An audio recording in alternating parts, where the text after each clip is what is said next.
Welcome back to my channel. आज मैं आपको इस कॉर्ड सेट का पूरा ट्यूटोरियल देने वाली हूँ। तो इस ईद आप अपने घर में ही ये कॉर्ड सेट रेडी कर सकते हैं। बहुत ही इजी तरीके से मैंने आपको सिखाया है, तो आप मेरी पूरी वीडियो देखिए तो आपको ये इजीली समझ में आ जाएगा। ये मेरा फैब्रिक है, तो मैं आपको कटिंग सबसे पहले इसकी बता दूँ तो ये मैं जितने भी मेजरमेंट ले रही हूँ मैंने इसमें मेंशन किए हुए हैं।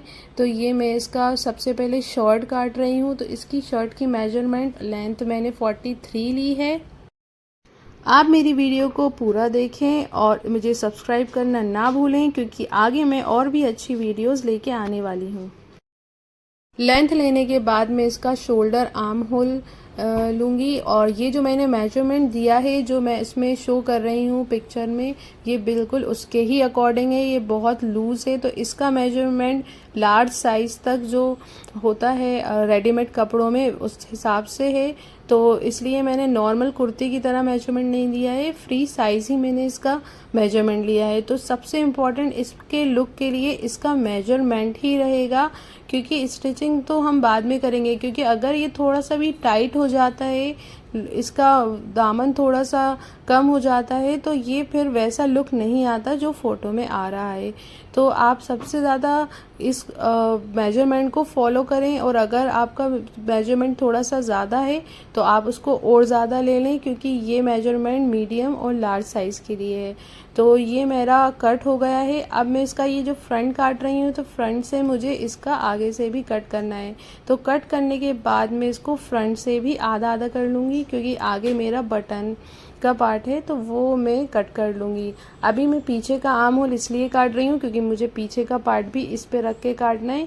फिर इसके बाद में इसका आगे का आर्म होल भी अलग कर लूँगी। इसको अपना पीछे वाला हिस्सा लूँगी, तो पीछे का जो हमारा बैक साइड है वो हमेशा शॉर्ट, इसमें शॉर्ट जैसा रहता है। तो ये मैंने 2 पार्ट लिए हैं ऊपर के हिस्से के लिए। और ये मैं आपको बता दूं कि जो मैंने आगे का काटा है मैं उसको इस तरह से इस पे रख कर और अपना आर्म होल निकालूंगी खाली, क्योंकि मुझे पीछे एक प्लेट भी देना है। तो वो जो नीचे वाला पार्ट रहेगा वो अलग रहेगा और मैं उसमें प्लेट दूंगी। तो ये मैंने अपना आर्म होल काट लिया है। ध्यान रहे इसको आपको डबल करना है। स्टिच करते टाइम आपको क्लियर हो जाएगा कि मैंने इसको डबल क्यों लिया था। अब ये देखिए, मैंने ये स्क्वायर जो शेप है ये मैंने ले लिया। ये 14 इंच की इसकी चौड़ाई है, और ये देखिए इतना एक्स्ट्रा आ रहा है, तो मुझे प्लेट इतनी लेना है। अब मैं इसको आपको स्टिच करते टाइम एक्सप्लेन करूँगी। अब मैं अपना फ्रंट का आर्म होल कट कर लूँगी, क्योंकि मैंने अपना बैक साइड कट कर लिया है। अब मेरी स्लीव्स आ गई हैं, तो मैंने इस तरह से 4th पार्ट में अपना फैब्रिक रखा है। इसकी लेंथ आप देख सकते हैं कि मैंने जो ली है वो क्लियर दिख रहा है इसमें, तो मैंने मेंशन नहीं किया है।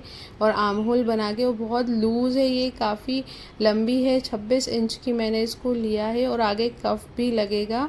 तो टोटल मैंने 26 मुझे बनाना है, तो ये 24 इंचेस मैं इसकी लेंथ लूँगी। अब ये मैंने इसको बैक साइड का कट करके और 2 पार्ट्स निकाल के आगे का भी आर्म होल कट कर लिया है। ये बहुत इंपॉर्टेंट पार्ट है, इससे हमारा लुक बहुत अच्छा आता है आगे पीछे का अगर हम अलग करते हैं। तो ये मेरी स्लीव्स कंप्लीट हो गई। अब हमारा स्टिचिंग पार्ट आ गया है।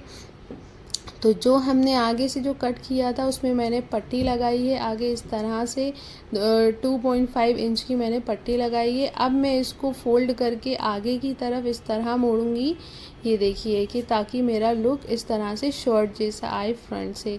ये मेरा कंप्लीट हो गया है, और दूसरी साइड भी मैं स्टिच लगा दूंगी फिनिशिंग के लिए। ये देखिए, अब मैं उसके बाद अपने नेक को कट करूँगी। तो मैंने इसकी विड्थ रखी 3 इंचेस की रखी है, क्योंकि इसमें कॉलर लगेगा, तो नेक को हमें ज़्यादा बड़ा नहीं करना है। बाकी बैक नेक में बाद में कॉलर लगाते टाइम काटूँगी। ये मैंने इसको कर्व दे दिया है। अभी मैं नेक वाला इसलिए काट रही हूँ क्योंकि मुझे बैक साइड का भी इसमें अटैच करना है, तो मैं इसको आगे का गले को मैंने काट लिया है।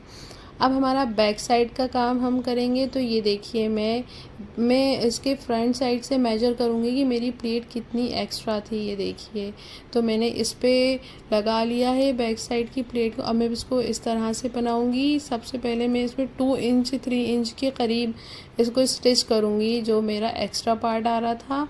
फिर मैं इसको इस तरह से ये मेरा फ्रंट आएगा। तो ये मैं इसको इस तरह से सेंटर में रख कर और इसको स्टिच कर दूंगी, तो ये मेरी प्लेट बन जाएगी।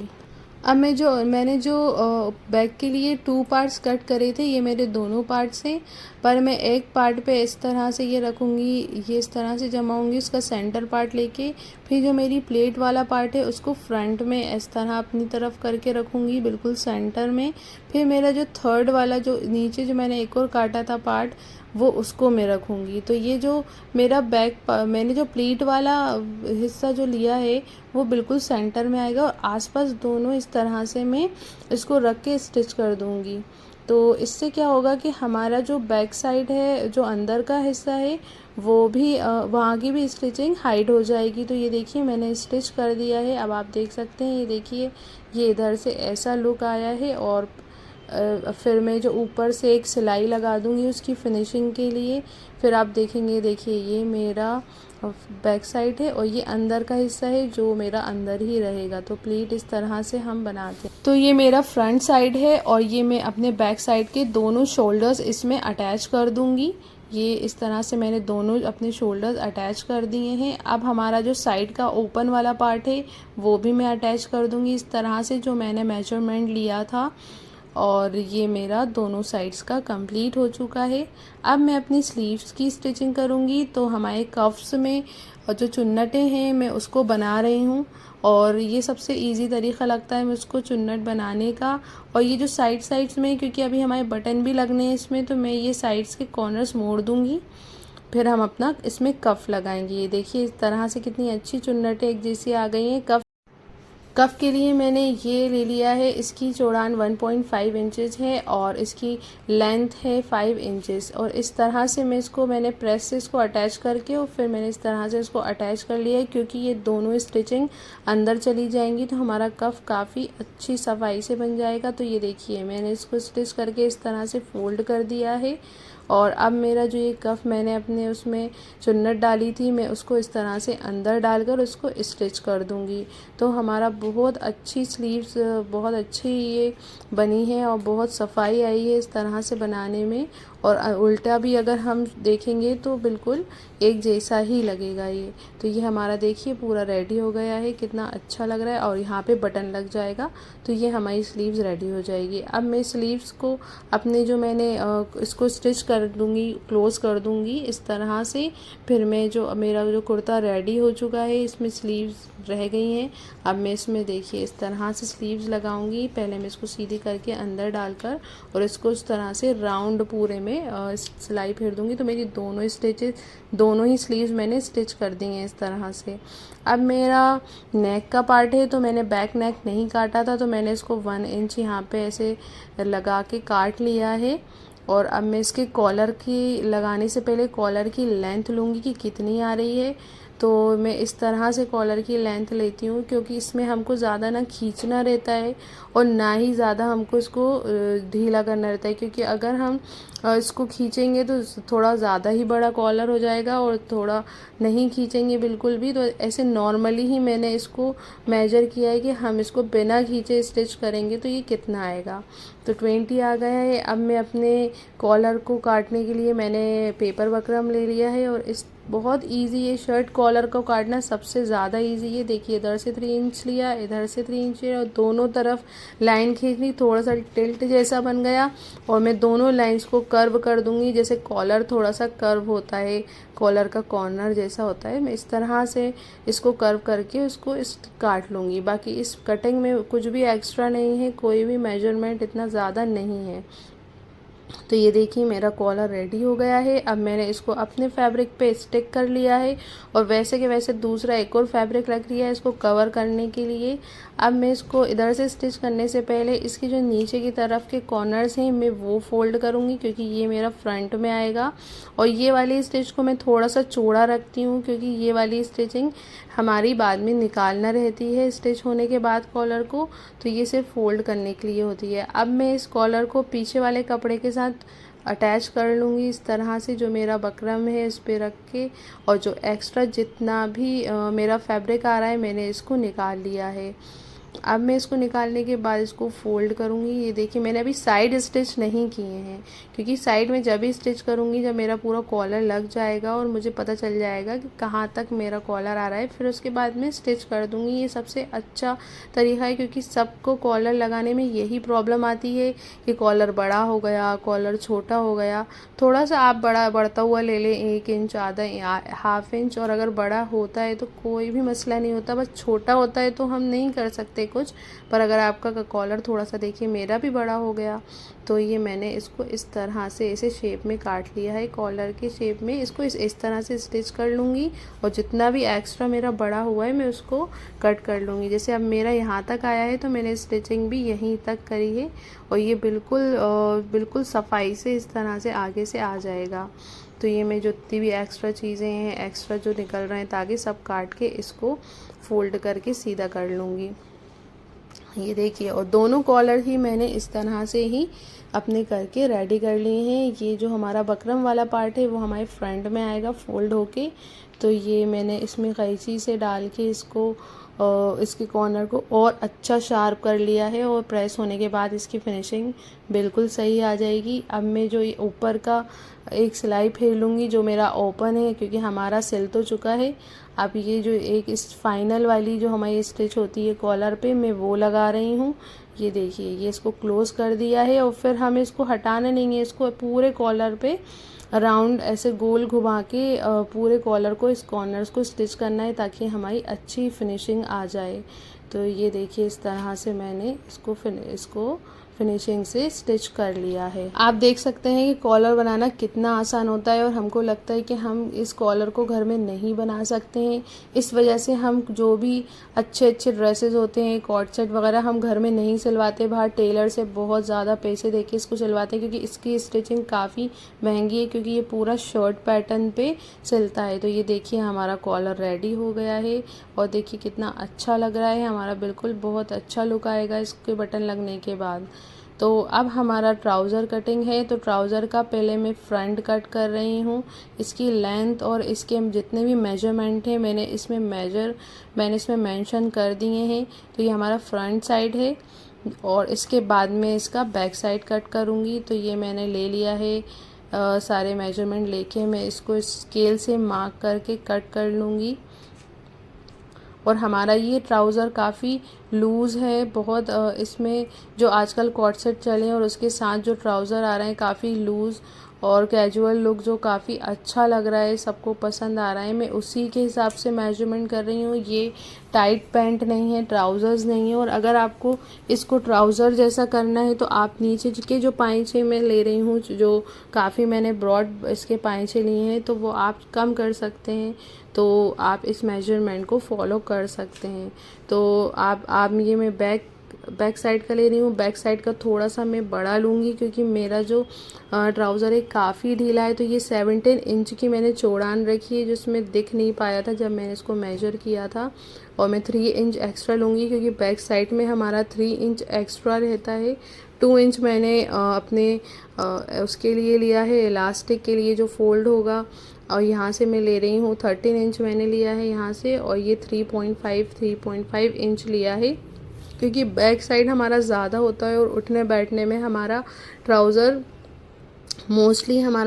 फट जाता है। तो ये सबसे अच्छा मेजरमेंट रहता है। ये वाला जो मेजरमेंट मैं ले रही हूँ इसमें बहुत लूज़ रहेगा, और इसमें काफ़ी खिंचाव आ जाता है अगर हम इस तरह से तिरछी लाइन करते हैं और ऊपर एक्स्ट्रा ले लेते हैं। देखिए ये भी मैंने इसको थोड़ा सा टेढ़ा ही रखा है। तो इससे क्या होता है कि थोड़ा सा खिंचाव आ जाता है, तो हमारा जो ट्राउज़र है वो बिल्कुल भी नहीं फटता है, और वो नॉर्मली पैंट की तरह ही रहता है। और ये जो हमारा फैब्रिक है तो ये काफ़ी अच्छा फैब्रिक है, तो इसमें तो बिल्कुल चांसेस नहीं है कि ये फटेगा। तो ये देखिए मैंने इसको इस तरह से कट कर लिया है। ये मेरा पीछे का भी पाइचा हो गया, आगे का भी पाइचा मेरा रेडी हो गया है। अब इसका स्टिचिंग का पार्ट है। तो सबसे पहले मैं क्या करूँगी, ये जो मेरा बैक साइड और फ्रंट साइड है उसके मैं पाइचे अलग सियूँगी। तो ये मैंने बैक साइड फ्रंट साइड अलग अलग रख के इसका ये वाला पार्ट में साइड वाला पार्ट पहले सियूँगी, क्योंकि मुझे साइड वाले पार्ट स्टिच करके इसकी फ्रंट में एक और स्टिच लगाना है जो अमूमन आगे पैंट्स में रहती हैं, साइड्स में जो दिखती हैं। तो इसलिए मैं दोनों पाइचों को अलग अलग स्टिच करूँगी। ये देखिए मैं ऊपर से इस तरह से इसमें एक स्टिच लगाती हूँ ताकि अच्छा इसका बिल्कुल हमारा रेडीमेड जैसा लुक आता है। इससे देखिए कितना अच्छा फिनिशिंग वाला लुक आ रहा है। तो अब हमारा दूसरा साइड, दोनों मैंने पाइचे इस तरह ही रेडी कर लिए हैं, दोनों तरफ की स्टिच कर लिए हैं। अब ये इसका जो इस तरफ वाला पार्ट है, जो अंदर वाला पार्ट है, ये इसको भी मैं स्टिच कर दूंगी पूरा कंप्लीट। तो ये मेरे दोनों पाइचे, सिर्फ ये जगह छोड़ दूंगी। तो यहाँ से मैं स्टिच कर रही हूँ। ये देखिए दोनों पाइचे मैंने इसी तरह से रेडी कर लिए हैं। अब ये वाला जो पाइचा है, एक को मैं सीधा कर लिया है और एक को मैंने ये सीधा कर रही हूँ, उल्टा रखा हुआ है नहीं। और जो ऊपर वाला पाइचा है जो मेरे हाथ में है, मैंने इसको सीधा कर लिया है। और इस तरह से मैं जो मेरा साइड उधर रखा हुआ है ओपन वाला साइड, मैंने दोनों को ही सेम इस तरह से ही रख के और मैं इसको इस इधर से पाइचे को अंदर डालूंगी और दोनों को जो मेरे ओपन पार्ट्स हैं उसको बिल्कुल मैच करूँगी, सिलाई से सिलाई मैच करूँगी और इसको स्टिच कर दूंगी। ये देखिए इस तरह से हमारा बिल्कुल बराबर आ रहा है ये। तो अब मैं इसको पूरा स्टिच कर दूंगी। और स्टिच करते टाइम ये जो हमारी बीच वाली सिलाई आ रही है, हमें ये ध्यान रहे कि दोनों एक तरफ ही रहें, क्योंकि जब हम ऊपर सिलाई कर रहे होंगे तो वो इधर उधर होगी, इसलिए मैंने इसको दोनों को एक ही तरफ कर लिया है। ये देखिए ये हमारा पूरा स्टिच हो गया है और हमारा ट्राउज़र ऑलमोस्ट पूरा रेडी हो गया है। अब हमें इसके बाद स्टिच करने के बाद इसमें इलास्टिक का, तो अब हम इसको सीधा करेंगे। देखिए इस तरह से ऐसा लुक आया, मैंने ऐसे ही डाला था। अब मैं इसको इधर से सीधा करूँगी। ये देखिए तो ये हमारा देखिए ये ऐसे इस तरह से स्टिच हुआ है, जैसे जेंट्स की पैंट इस तरह से ही स्टिच होती हैं। अब ये मैं आगे का करके उसको फ्रंट पे करके इसकी एक फ्रंट पे सिलाई लगा दूंगी, जिस तरह से मैंने साइड्स में मैंने सिलाई लगाई है। तो ये देखिए मैं इसलिए एक तरफ का बोल रही थी कि आप इसको एक तरफ कर लें तो स्टिचिंग में आपको आसानी रहेगी। ये मेरा देखिए आप काफ़ी अच्छा इसमें लुक आ जाएगा और ये बिल्कुल रेडीमेड पैंट की तरह लगेगी। और हमको जो कर्व है उसका ध्यान रखते हुए ही स्टिच करना है कि कर्व हमारा। तो अब मेरा ट्राउज़र पूरा रेडी हो गया है और अब मैं इसमें इलास्टिक लगाऊंगी। इलास्टिक मैं इस तरह से लगाती हूँ कि मैं पूरा अपना इलास्टिक का बेल्ट बना लेती हूँ मेजर करके। जो मेरा वेस्ट का साइज़ रहता है उससे मैं 4 इंच या 6 इंच आप रख सकते हैं कम, 6 इंच कम रख लेते हैं। और फिर ये देखिए इस तरह से मैं इसको स्टिच कर दूँगी। थोड़ा सा टिल्ट अगर हमारा जो पार्ट है जो हमने बैक साइड का एक्स्ट्रा रखा है वो आएगा तो आप उसमें थोड़ी चुन्नटें डाल सकते हैं। और इस तरह से खींच के मैंने अपने इलास्टिक को पूरा स्टिच कर दिया है। इसको स्टिच करने के बाद में जो ट्राउज़र की नीचे की जो स्टिच बची है मैं वो भी स्टिच कर दूंगी। और ये देखिए मेरा इलास्टिक डल गया है और मैं आगे का फ्रंट में मार्क करने के लिए कि ये फ्रंट साइड है तो मैं दोनों तरफ इस तरह से स्टिच प्लेन करके इस इलास्टिक साइड को प्लेन करके मैं स्टिच लगा दूँ।